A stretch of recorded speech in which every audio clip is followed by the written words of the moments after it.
Hello and welcome to my unboxing and first look at the Death Guard Nauseous Rotbone, the Plague Surgeon.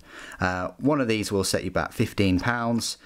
He's one sprue with a, I think it's a 40mm base. What we'll do is we'll just unbox him. He's in the same kind of vein as the other sort of single monopose monitors that Death Guard have released. Well, they're pretty much all of them, aren't they? But yeah, he's similar to the Biologist Putrefier, similar to the Plague Sprayer, similar to the Tallyman, so on.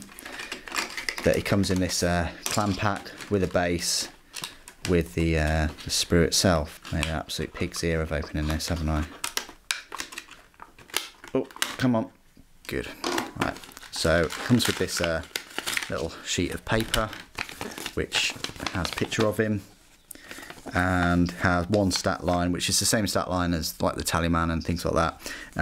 He's an elite choice, obviously. Looks like it comes in sort of 9 parts, I want to say. It just attaches to that base, single pose. So let's have a look at the model itself. So you've got this really nice looking jagged, serrated plague sword, plague weapon kind of thing. Then you've got this corrupted Nurgle fashioned Narthessium, I want to say. Might be a reductor. I get those two things mixed up all the time. And then you've got his power pack or the Narthessium, whichever you want to call it, with a human head just dangling from it with a few vents.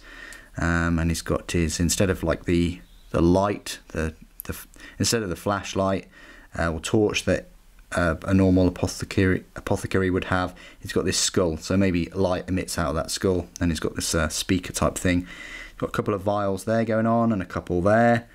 He's got his head himself. It looks a bit odd because it's sort of like elongated, but the reason for that is because it slots into the front of his hood there, and that attaches on the back, and then it all makes sense once you've sort of glued it together. Speaking of which, the front has got this kind of cloak and this hood going on with some syringes, and he's even got a little bell, and he's got this spike kind of hook thing. Then he's got a pistol there. Lots of Nurgle Death Guard sort of iconography and things all over the place.